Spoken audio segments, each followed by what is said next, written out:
All right, let's just make sure everything is good. Oh, the data's being sent. The data's being sent. Oh, yeah, it's looking pretty. It's looking pretty. But you know me, I got to see it. I got to see it before. I got to see it to believe it. I'm the doubting Thomas of streaming. That is me. The doubting Thomas of streaming. Ron needs to see it. It can't just tell him he's online. He's got to see it for himself. And I've seen it and I have decided it is good. What's up, everybody? Good afternoon, good evening, good day.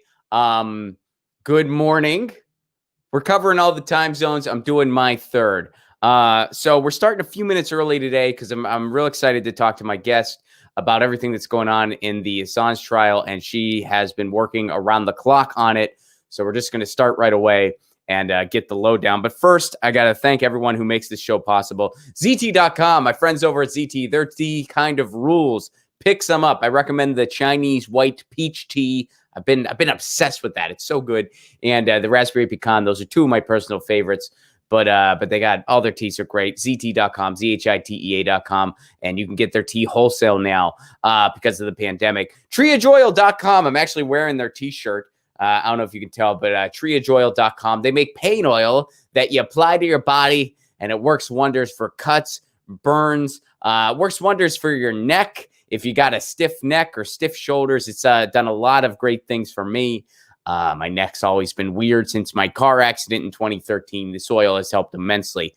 And if you want the type of CBD that you ingest, rarenaturalscbd.com. That's with an S, rarenaturalscbd.com. They make the type of CBD oil. You can put it in your beverage. You can put it drop under your tongue. It relaxes you. It soothes you. For some people, it helps them sleep. It can relieve a headache. If you feel a headache coming on, it'll prevent that. That's what I use it for a lot. It's great after an intense workout. It's all natural CBD oil, rarenaturalscbd.com. Here's the best part. If you're a CBD oil user, if you use the promo code Lucy at checkout, you get 30% off your order. Promo code Lucy, you get 30% off your order. And guys, I have one final announcement today before I bring my guest in.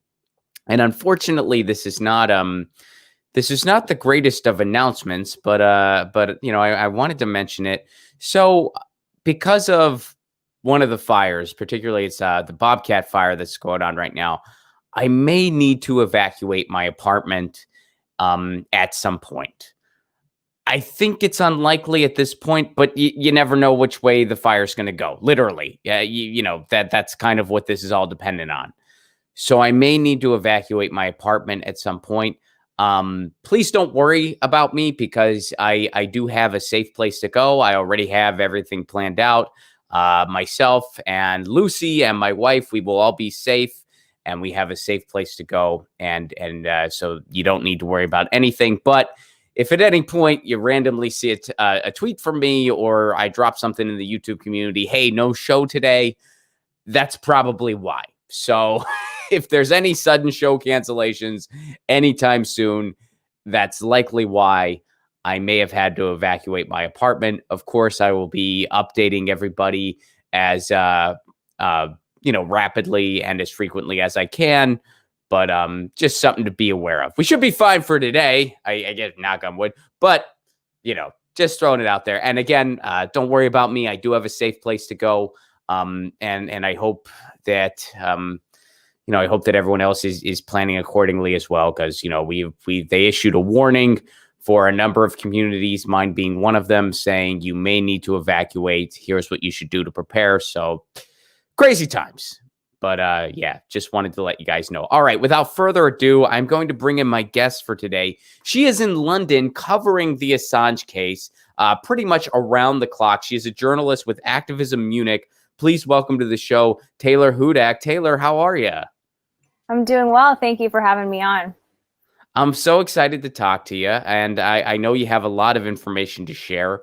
So let's just start at the beginning. I've been following your Twitter account as well as, some of the other Assange activists who are on the ground in DC and also on the ground in London and also media outlets all around the world. And some of the stuff I've heard about the trial so far, I know, I believe a mutual colleague of ours, Gordon Dimmick, I heard him. He tweeted something that I thought was very clever, but also sadly, tragically, very true. He said, "Look, calling this a kangaroo court is an insult to kangaroos." So let's just start at the beginning. What's going on so far? Yes, so we've resumed the second half of Julian Assange's substantive extradition hearings. The first day was on Monday, and I could say that on the first day, outside the courthouse in London, there was a very large crowd of protesters calling for Assange to be freed and for no U.S. extradition. There were also several high-profile speakers, including Rebecca Vincent, John Pilger, John Shipton, who is Assange's father, as well as Kristen Rafferson, and people were making a lot of noise. There still has been protesters outside the courthouse, but of course on that first day, it was a pretty big deal, and the major media outlets were present, as we expected to be present on the first day, but maybe not throughout the rest of the court proceedings. But on the first day of court, we were hit with some surprises. So to begin with, Assange was rearrested under the new superseding indictment, which was issued in June of 2020. That indictment has officially superseded the previous indictment, and therefore the previous extradition request is void, and he is now being tried under a new extradition request or a replacement request. So there's some changes there. Now, this new superseding indictment didn't bring any additional charges, but it did broaden the scope of the already existing charge, conspiracy to commit computer intrusion. It includes alleged activity that took place between around 2010 and 2011. And the timing of all of this is interesting, considering that the United States had until around May or June of 2019 to issue an indictment and their charges.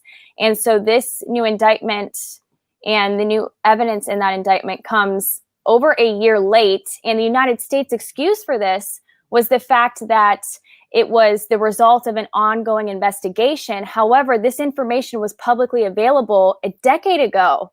So it's very bizarre. So wait, let me jump in for a second here to kind of, let's give people a quick refresher here on what you're referring to with the charges in 2010 and 2011. What they're really going for, and this is just a nuts and bolts explanation, I know there's more to it than this, and feel free to weigh in. They want to say that Julian Assange helped Chelsea Manning hack information, basically. They want to say that, yeah, he helped her, because publishing information is not a crime at all. But if they can make the claim that he helped her hack stuff, they can say that that's a crime. So they are desperately trying to pin this on him, even though she has repeatedly said, no, he didn't help me. WikiLeaks never divulged sources. They never helped. They just publish what they're given. They pretty much tortured her. Well, they did torture her. There's no pretty much necessary there. They tortured her to try to get her to confess this. She still hasn't, likely because it ain't true. And that those are these charges they're basically trying to force upon him, more or less. Is that? Yes, they are absolutely trying to secure the conspiracy to commit computer intrusion charge, which really conspiracy to hack a government computer. The U.S. government is trying to secure this charge because it does separate Assange's activities from that of a journalist, and again, alleged activities. So what was added into that charge specifically with this new indictment is they're now claiming that Assange also conspired with anonymous hackers, and that he was working with the collective Anonymous, and that he helped an individual hack into an Icelandic bank company. And just the fact that Assange would encourage people to leak to WikiLeaks is now being criminalized, as well as WikiLeaks staff member Sarah Harrison's aiding Edward Snowden in seeking refuge in Russia. All of that has been added to the hacking charge. And so it kind of doesn't make too much sense, considering this was information, again, that was, some of the information was publicly available for a decade, and they claim it's the result of an ongoing investigation, but that is what they're attempting to do. And also it can be argued that this is another attempt to smear his character by trying to frame him as a hacker and not a journalist. But I've said before, for someone who's hypothetically not a journalist, Assange has won many journalism awards. So that argument is just nonsense. He is a journalist and WikiLeaks is a publishing company. So can you speak a little bit to what's going on the inside as well? I mean, I have heard some things. He has been denied access to his family. He did not get access to his attorneys in a reasonable amount of time. They have complained about this too. Can you elaborate on all that? And then I heard something. How is he being contained in the courtroom exactly? Because I've heard some things about that as well. Like, can you speak to all that?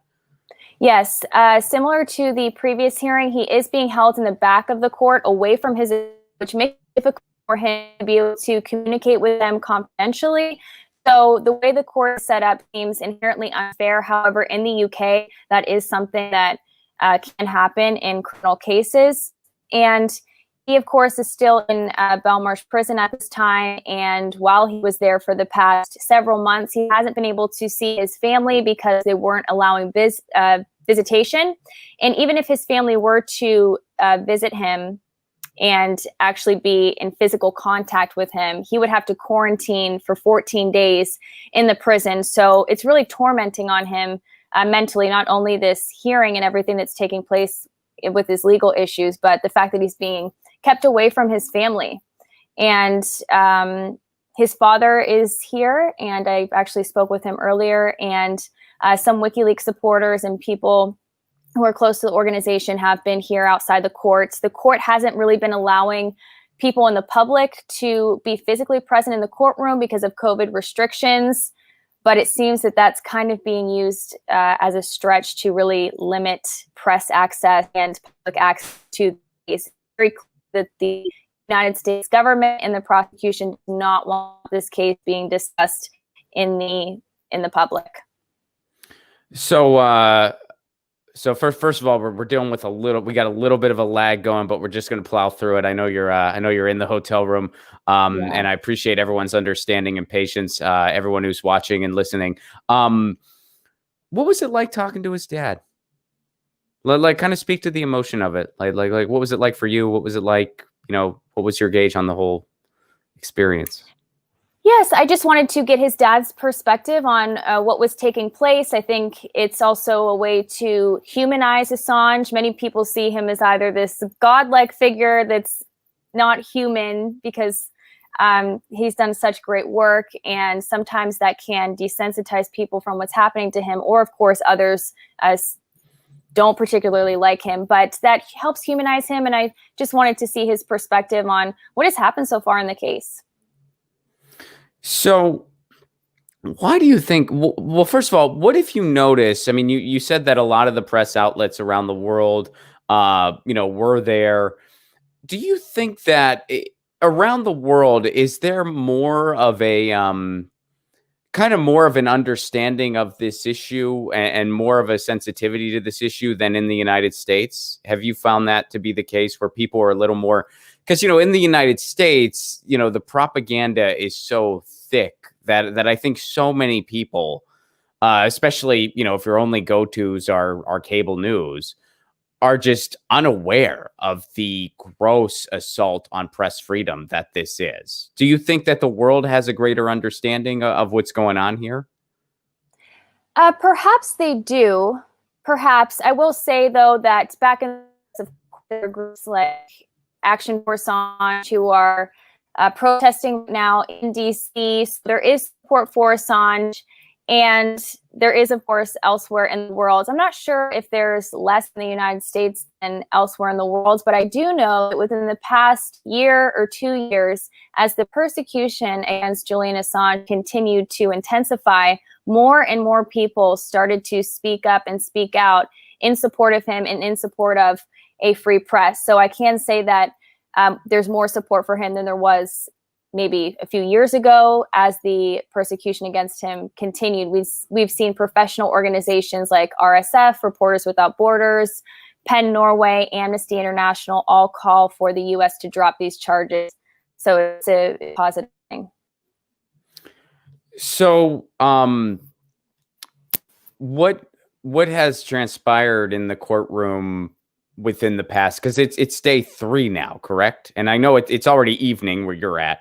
I struggle with my time zones, I really do, but but I know it's already evening where you're at. So are we at the end of day 3 now, or is it day 4 already? Or Yes, you're correct. Today is the end of day 3, and I'll just kind of go through the main points of what happened so far. So like I said earlier, on day 1, Assange was rearrested. And I did bring up the point of press access, but I also want to make note that you have to go through a process to get access to this case and to be able to cover it through a video link. Now, NGO observers and other professional organizations who were seeking to monitor the court proceedings were at first granted access. And then once they clicked on the video link, they were denied access. And the judge said that 40 NGO representatives and professional organizations or members of these organizations were granted court access on accident. So she actually pulled their access and revoked it. This was on Monday morning this happened. So that was a big surprise and big disappointment to many people who were looking to monitor what was happening. So the first why do you think that occurred? I think it could be because they are short-staffed, honestly, at this time because of the pandemic. I also think, like I said earlier, I'm not sure that this is a case that they really want to be discussed in the public, and press access has been not a priority, and it's been really difficult to get access to this case. So it could be a mixture of both of those things. Okay. So the new indictment that was addressed in court, and the defense actually requested that the new material presented in indictment that it be dismissed in court and not used because it was brought to the court's attention too late. It was incorporated into the UK jurisdiction right before this hearing was to take place, and therefore did not prevent time for the defense to properly prepare. The judge did deny this request, and so the defense then filed a new request to postpone the hearings until January 2021, saying that they did not have time, of course, to prepare. The judge denied that request as well. She cited her reasoning for doing so was because they had until August 21st to file a request to postpone the hearings, and they did not do that. So they had to go ahead with the hearings. And I mean, it's pretty consistent because the judge has been consistently ruling in favor of the prosecution and not the defense. So I was not too surprised there. But that pretty much wraps up what took place on the first day. And there was also several witnesses for the defense that spoke the next few days. Can you speak to the details of any of the witnesses? Yeah. So on the second day, there was a witness, Clive Stafford Smith, who is an attorney, and he specializes in human rights. And again, this is a witness for the defense in favor of Assange. And he really spoke about how WikiLeaks publications helped initiate positive social and political change, which was so cool to hear this in the courts, talking about how WikiLeaks publications were used in other cases. So for example, this particular attorney, the witness, Stafford Smith, he represents several Guantanamo Bay prisoners, and he said that he would use WikiLeaks publications, specifically those surrounding Guantanamo Bay and the torture program there, in his own cases to help his clients. And in fact, the drone killings in Pakistan perpetrated by the US, WikiLeaks publications helped in changing people's attitudes on drones, and also helped to really establish anti-drone legislation in Pakistan. So essentially, WikiLeaks publications were used as evidence in those court cases. And so it was very impactful. And it was also stated that the prosecutor, again, the individual who was representing the US government, James Lewis, was not happy that things such as US war crimes and torture programs were being discussed in court. Interestingly enough, the indictment does not include the collateral murder video or that publication itself, and it's perhaps because they do not want this to be discussed in court. So WikiLeaks has never had to retract a document. And it's whenever you hear these and, you know, I'm speaking through the lens of, you know, what you hear in the United States media. all of these smears are just so easily debunked. They're just so like it's almost just surface level. Oh well, he's helping Trump. He's helping Trump. It's just like actually, if you type Donald Trump into WikiLeaks, you're going to see about thousands of unflattering reports. Thousands of unflattering reports. He's a publisher. That's his job. That's what he does. Well, why did he dump the DNC stuff right around October? Like, should he have waited until after the election? Is that what he should have done? Should he have decided the public doesn't need to know this information until after? What sense does that make? He's a publisher. That's what he does. And it's stuff that we need to know. It's stuff that the public ought to know. So has anyone brought up some of that stuff? Has anyone brought up look, this is what they do. And they've never had to retract a document. This is what WikiLeaks does, and it's an essential service for the freedom of information in the world, not just in the United States, but in the world.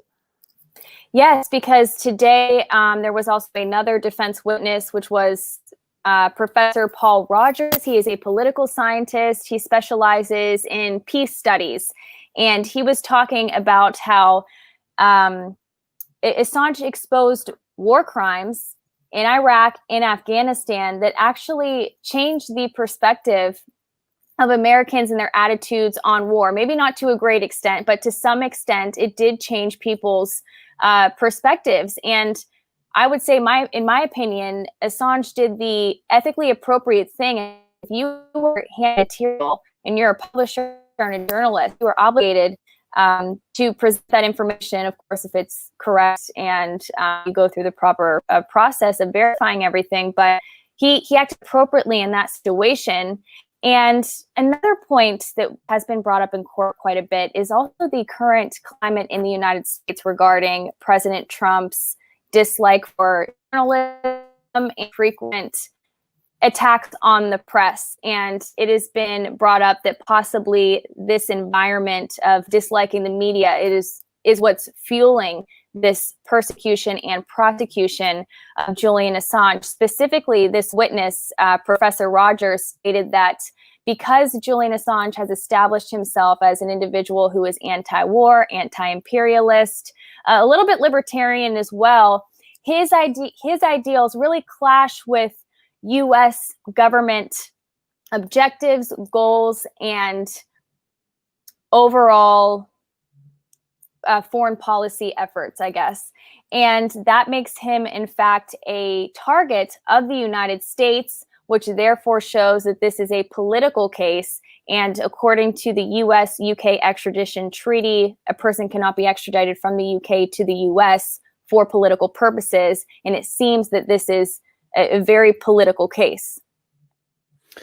Well, and isn't that something that Obama, and I don't think Obama did it directly to Assange. I think it was more Snowden, but he kind of set the standard of when it comes to, whistleblowers and publishers, to kind of see it as criminal instead of political offenses, so that you can be basically more harsh with the intended punishment.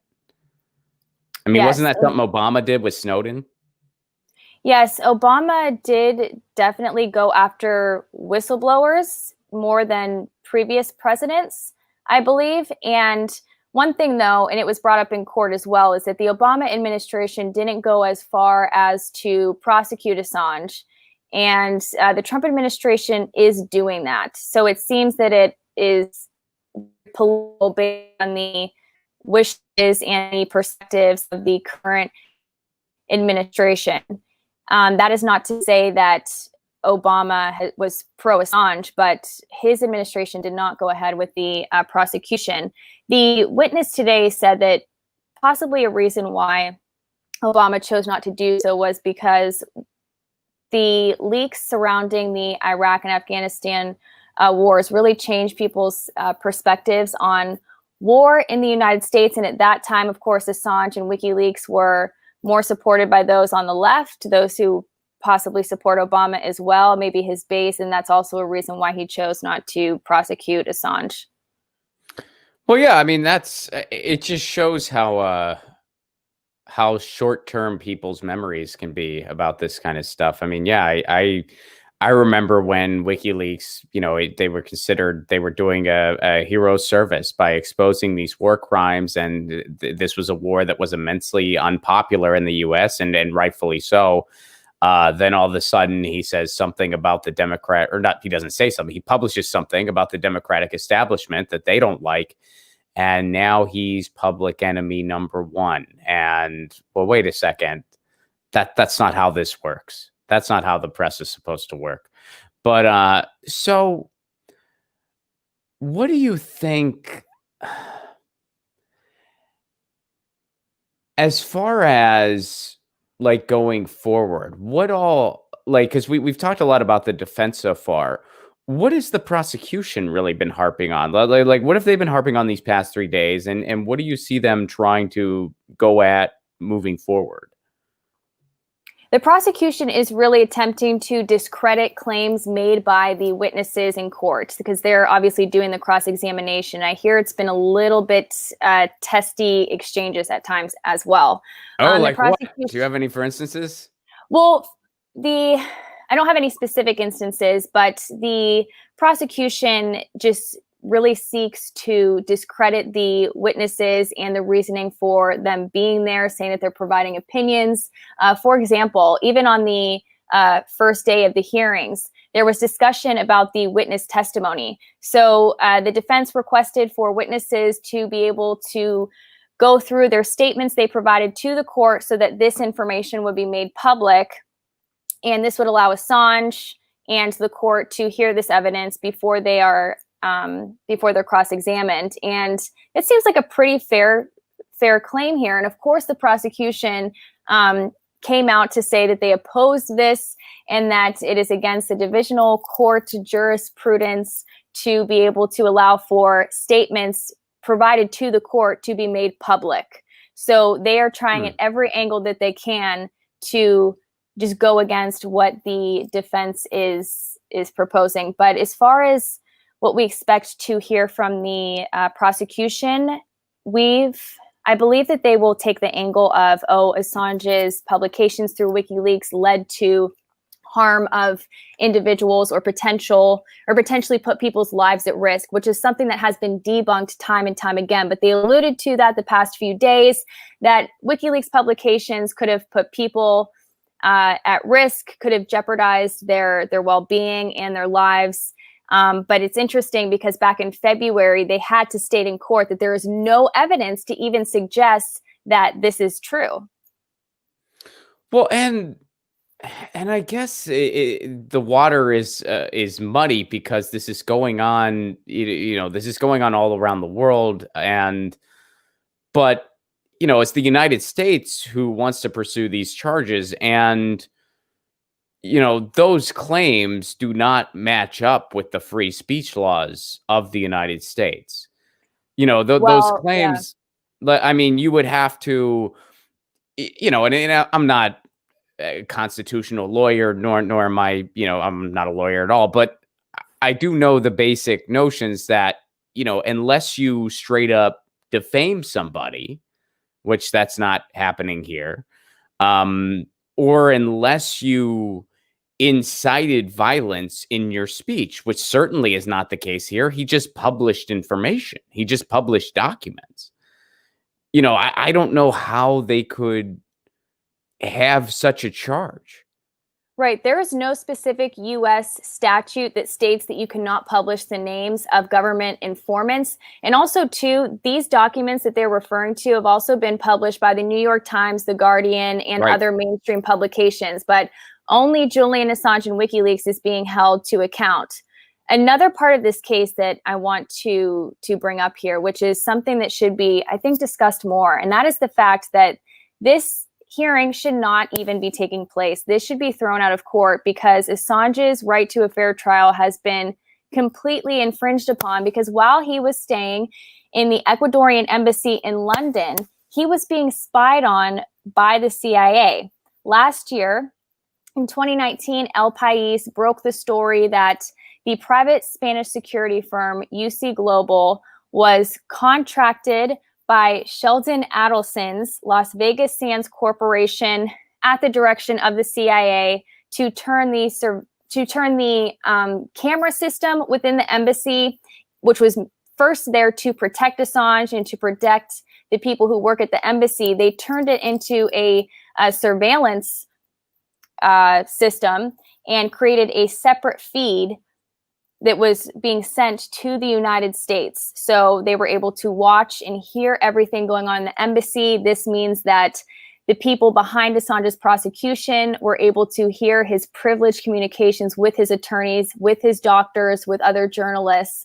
So it's very interesting that Sheldon Adelson's company was involved in this. Again, this is a multi-billionaire, very close to Trump. But I did have a chance to interview Ray McGovern and Bill Binney, and I asked them, how often is it that the intelligence agencies will contract private companies to essentially do their dirty work?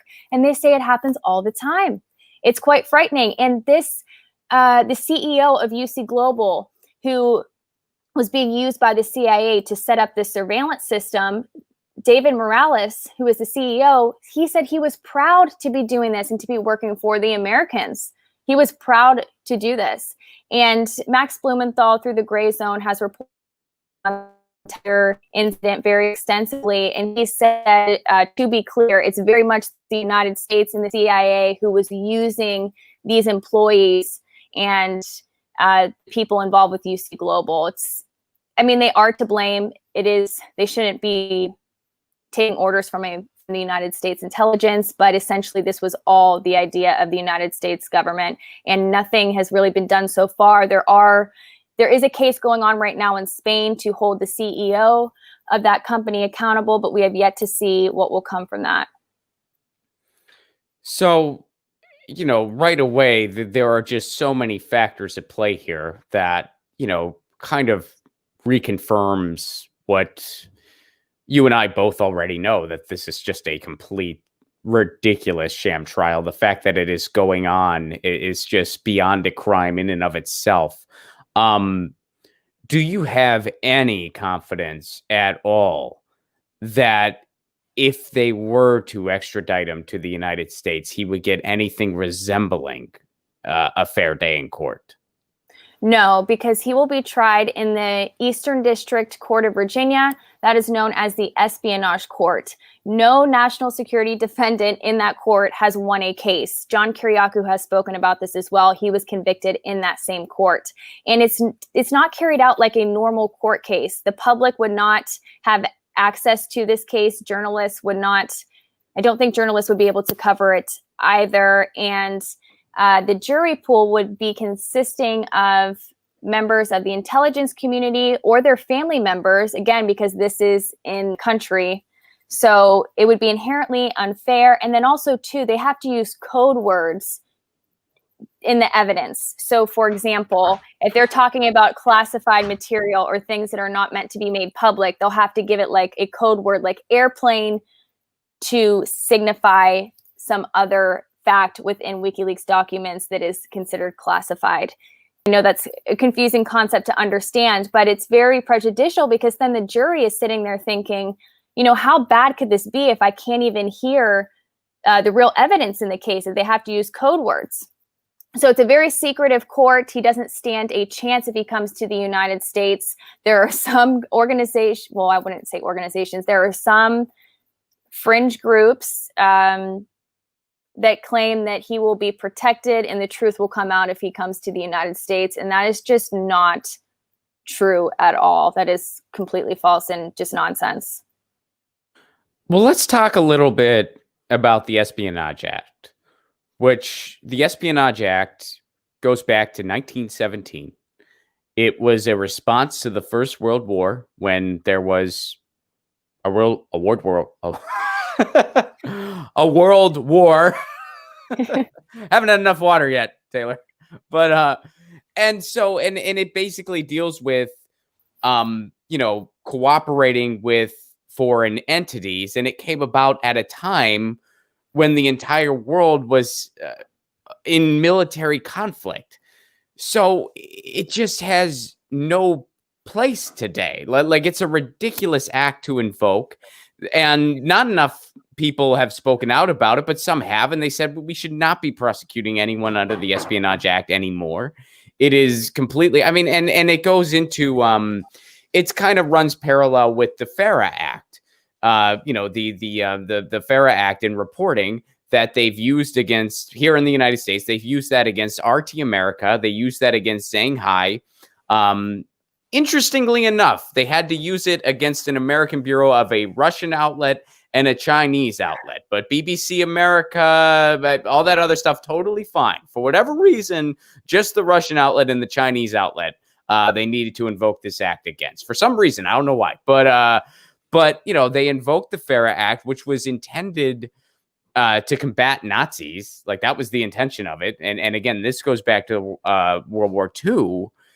So it's like they're invoking these acts that just have no application in our modern day and age to try to fulfill their own agenda. Is that a fair assessment? Yes, it is a fair assessment. It's bizarre because the U.S. Espionage Act of 1917 is being applied for the first time ever to a journalist and a publisher and to an individual who is not even American.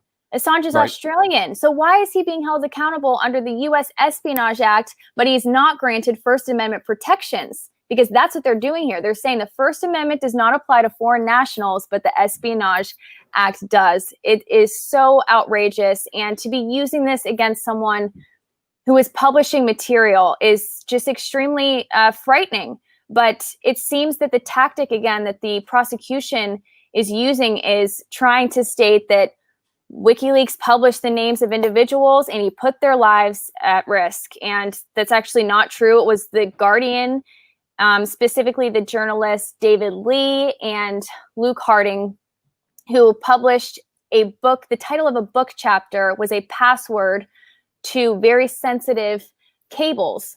They published this. And at the beginning of a documentary on WikiLeaks, there's actually this phone call that takes place where they notify the State Department about this and to take action immediately. So these journalists should be, if this is about justice and fairness, you would think that these other journalists would be held accountable too. I do want to make it clear, though, quickly, I'm not advocating for other journalists to be put in prison. But my point being is that why are we only targeting one person? But again, I don't want to see others be put in the same situation as Assange by any means.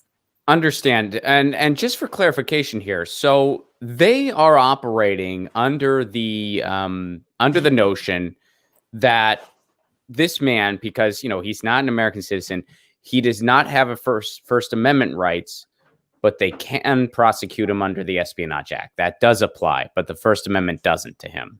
That's what they're doing?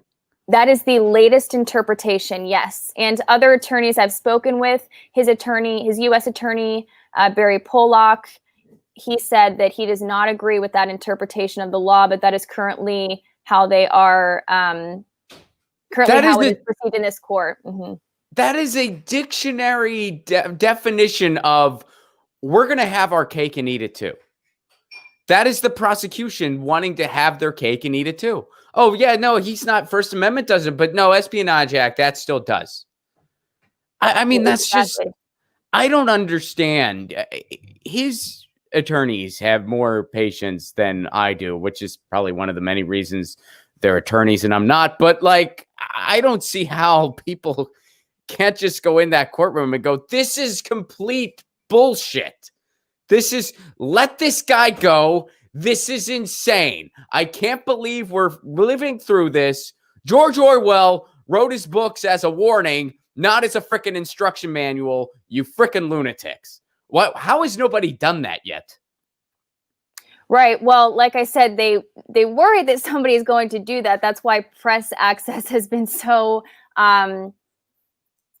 difficult and why the public can't be a part of this. I know you're speaking somewhat figuratively, but it's actually true. They want to prevent something like that from happening. They want to prevent mass crowds of people standing up and being very much against this prosecution. Interestingly, yesterday, if you look at some of the headlines with regard to the Assange coverage in mainstream publications, they all talk about how Assange had an outburst in court. That is their headline. That was the most significant piece of information they could take away from the second day. I mean, is it an outburst? Not really, no. But he made a statement, of course, and it was grossly taken out of context by mainstream publications, all to make him look bad. What was the statement? He said, "This is nonsense. This is nonsense." It was regarding a statement that was made between the prosecutor and another individual, but I can't remember exactly who it was. But yeah, that's all he said. This is nonsense. It happened early in the day, and that seemed to be very significant to mainstream publications. It's unbelievable. Mm-hmm. Unbelievable. This is nonsense. That's what he said. That's I mean, first of all, yeah. Again, would you have that amount of restraint? Do you think most people would? I mean, okay, you've been held in solitary confinement for how long? Was it 7 years? Was that the total, or was it longer? 7 years for doing your job, for publishing. Mm-hmm. And then you have to sit in this ridiculous court for these charges that are beyond bogus. I mean, with just what we've covered in this interview, you don't have to have a law degree to know that this is absolutely freaking ridiculous. You don't have to, understand the ins and outs of, how intelligence works to understand what they're doing to Chelsea Manning and why they're doing it. They're trying to force a confession out of her, because otherwise they got nothing against this guy other than he published some stuff that we don't like. Well, guess what? We supposedly have this thing called freedom of the press. It's a pretty bogus notion, considering when it comes to the Press Freedom Index, the United States is barely in the top 50. And in my opinion, they deserve to be lower. This is one of the many reasons why I feel they deserve to be lower. I think this is nonsense. Wow, I wish I had the restraint that I would just say this is nonsense, and I wouldn't have much more illustrated language, shall we put it that way.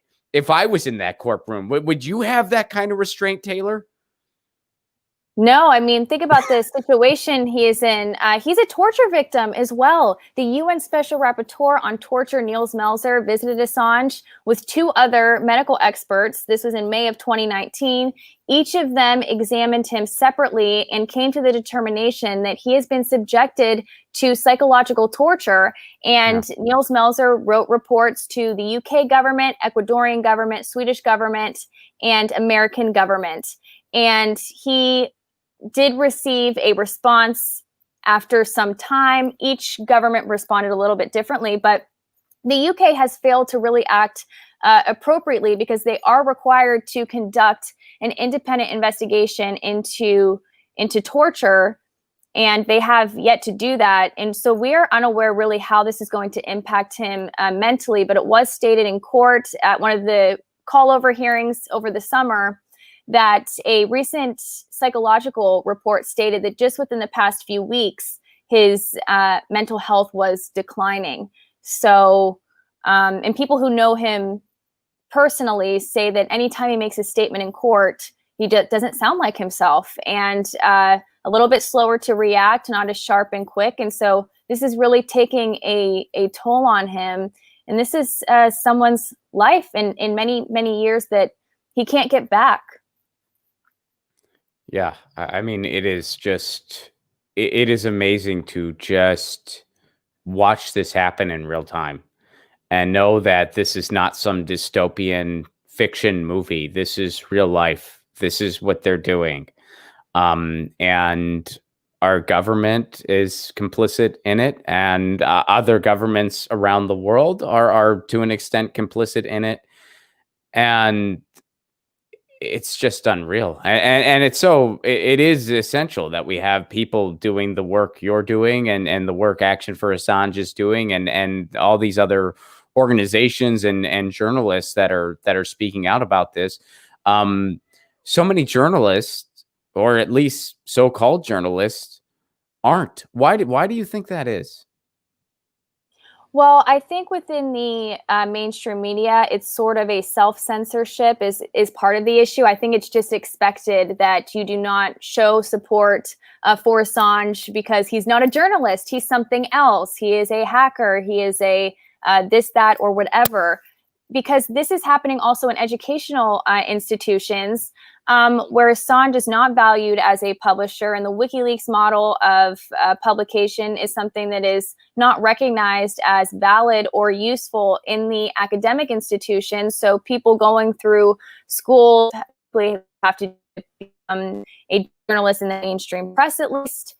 They're being taught by people who do not view Assange or see him as a journalist, and institutions as a whole don't value his work because they believe the many smears about him. But also, too, if we look at the way that the mainstream media and corporate media is set up, they are essentially funded by organizations or corporations that are very closely tied to U.S. military. So for them to be reporting favorably on Assange, they would be reporting against people who provide them with their funding. So there's that as well. And so I think we won't really solve that issue until we separate money from media, and money attaching profit to news is why we have this problem as well. Yeah, I mean, and I wanted to run this by you, and this is kind of more, big picture, kind of separate just from the case itself. But it's so interesting to me as someone who, like I studied media structures in graduate school. That was like a big, research endeavor of mine, and it's so interesting to me. Where, first of all, there's a lot of parts in the world where the media structure in the United States would not be legal. What we do, as far as Norway, it would be illegal to do what we do. Like CNN would not be legal in Norway. MSNBC would not be legal in Norway. They have laws as far as transparency, as far as the type of advertising that's permitted. I think advertising is banned on news and information. You can't have it at all, I'm pretty sure. But nonetheless, what we do would not be legal there. And, here in the US, you hear state media, like it's some big like buzzword where it's like, that's the big, state media. That's so, no. And I'm not going to sit here and say state media doesn't have problems. I would never say that. Of course it does. There's problems out the wazoo with the BBC. I would never say otherwise. But giving it away to corporations to just fill their own self-interest, that is infinitely worse. Like how is that not infinitely worse? Would you agree? Oh, I absolutely agree. It makes no sense, but you're right. In other countries, it is illegal to do what we are doing here. But fortunately, there is a rise in independent media, and studies have shown that more and more people are getting their news on YouTube, on the internet. They're going to their phones. People are not tuning in to 6 o'clock news anymore, of course. Older generations are, yes, they say studies have shown too that the average age for CNN viewers, MSNBC, are older individuals, meaning younger people who are like, Gen Z or millennials are not, they're not paying attention to cable news by any means. And we're speaking generally, folks. We're making a generalization here. That's what that is true. That's factually true. That's the average age. But we know it's not. No, the only reason I say it's not everybody is because whenever I mention that statistic a lot too, and whenever I do, they're like, Ron, I'm a boomer and I watch you every day. And I'm like, I know, it's not everybty. It's not everybody. I'm just saying generally. No, I also want to say that too. This is a very general statements. Of course, it doesn't apply to anyone. But again, this is backed by studies. But of course, this is not applying to everybody. Yes. Mm-hmm. Well, so what do you think? I mean,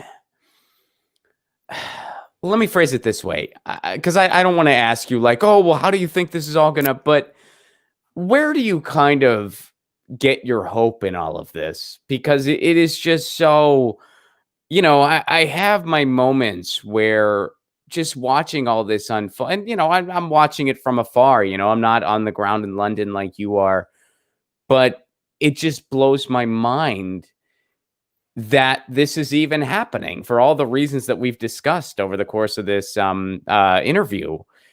Where do you kind of get your hope that there will be a positive outcome in all this, or do you have hope that there can be? Oh yeah, this is always a really tough question. I have hope in the fact that more and more professional organizations like RSF, Amnesty International are recognizing Assange's case and calling for the U.S. to drop the charges. In fact, on Monday morning, 80,000 people signed a petition with RSF to drop the charges against Assange and free him. Monday morning, the Rebecca Vincent with Reporters Without Borders and Stella Morris, Assange's fiance, and one other individual all went to Downing Street to hand this petition over to Downing Street. And they actually would not accept it because they said they're not accepting documents or petitions at this time. So it seems like once there's a little bit of hope, you're kind of shot down, but you just have to keep going and bring awareness to this. I mean, it was all brought to our attention immediately after this happened. And it's just bizarre that they would deny this document with 80,000 people's opinion on this case, that they are against it. So, and I think that worldwide, there's probably way more than just 80,000 people who are against this. And I think that if more and more people were really exposed to the truth of what's going on in this case, they would be repulsed by it. But unfortunately, it's just not something that is given the coverage that it deserves. Well, thank you for shining a light on it with everything you do. And again, shout out to everyone else who is, on the ground in London, on the ground in DC, and Action for Assange, and everyone who will, who will not stop amplifying, this analysis and this, and what's really going on, because it is infinitely important. Is there anything else that you would like to add that people really ought to know as far as what's going on right now? I would say keep yourself informed and follow this case. Julian Assange is a torture victim. The UK government has failed to act appropriately on that. That is a huge violation. And the United States is applying its own laws to other countries, to non-citizens. This is unethical. I think it's a violation of international law as well. And Assange's fate really impacts everybody, not just journalists and activists, because this case really impairs on the public's right to know, your right to know. So it's important that you do support him. Where can people go to learn more about you? Yes, you can follow me on Twitter at _Taylor Hudak, and you could also find my work at Activism Munich on YouTube, and we're also on Twitter, Facebook, Instagram, and it's @TV Activism Munich. All right. Well, thank you so much for being here. I really appreciate you taking some time, especially I know you're in the hotel room and you're working around the clock. So thank you so much for taking some time for us. Watson, what's up, buddy? Thank you for the Super Chat contribution. Will Movement for a People's Party and Green Party combine while the iron is hot for striking both parties? That's how to protect Julian Assange, ? I'd like to see everyone team up. I really would. I don't know, but that'd be great. And then Watson, you ask, not American espionage charge, how? That's what we're all wondering. That's quite an interpretation, as we discussed. So yeah. But everybody follow Taylor Hudak on Twitter and check out Activism Munich, where you can check out all of her work. And I was so glad she was able to join us today and illuminate some of what's going on by being boots on the ground over there in London. Guys, thank you so much for being here. Again, I'll mention this again. I said this at the top of the show before I brought Taylor in, but I may have to evacuate my apartment. I don't know. I have a feeling maybe not, but who knows? You don't want to guess and then end up being wrong. But I may have to evacuate my apartment at some point. If I do, of course, I will let everyone know as quickly as I can. And if a show gets canceled abruptly, you guys know why. But of course, I'll be updating everyone the best I can. I do have a safe place to go, so you don't need to worry about that. My wife, my cat, myself, we all have a safe place to go. We've already made plans, which, we're very fortunate in that regard that we have a safe place to go. And yeah, so crazy time. Fires, y'all, fires. But yeah, that's a possibility. But in the meantime, I'll be dropping another short video tomorrow with, I'm actually very excited about what the campus, what the college roommates are up to, the political party roommates. There's an update on them. That video is going to be dropping tomorrow, and I'm real excited for it. And then we'll definitely, as long as I am in my apartment, we'll be back on Monday for a full live stream for a Music Monday. And in the meantime, clips will be coming out, and that short video drops tomorrow as well. And there will be a patron stream in between there. So I'll see you all then as well. Thank you so much for being part of this. Just by the way, if you are on stable ground and interested and able, patreon.com/Ron Placone. For Give What You Can level, you get all kinds of exclusive perks, including the patron stream once a week, where the replay is only available on Patreon, including my album that you can download in its entirety, including a patron Zoom show once a week. I do a Zoom show just for patrons once a week, every week, where I work on some new jokes. I play a couple songs. It's a fun time. And I'm making theme songs for my patrons. If you ever wanted your own theme song, you can get one. You just sign up for my Patreon, and then you tell me your name and what you want the song to be about, and I make you a little theme song, kind of like Get Your News On with Ron. That's been a lot of fun. I've made theme songs for significant others. Some people have wanted me to make a theme song for their loved one, and I've done that. Some people wanted a theme song about their job. I've done that for some people. Some people wanted a theme song about they just like to party. I've done that. It's been fun. And that's all for a Give What You Can level, by the way. If you're wondering, like, oh, how much does that cost, or what tier is that? It's all the same. I don't have any tiers. It's just give what you can, whatever you're comfortable giving. Even $1 or $2 a month goes a long, long way. So if you are on stable ground and you won't miss a little bit each month, whatever level you're comfortable with, patreon.com/Ron Placone. All right. In the meantime, I hope to see you all. I hope to see you all again real soon. And as long as I don't need to evacuate my apartment, I will. But yeah, I wanted to mention that to you guys in case shows are very abruptly canceled. You will know why. And I will, of course, be updating everybody. Yeah, crazy times. There's a fire that's not crazy far from me. And yeah, that's we just got the notice yesterday. I think it was last night that we may need to evacuate. So anyway, but in the meantime, you know the drill. Lucy says meow. I say peace.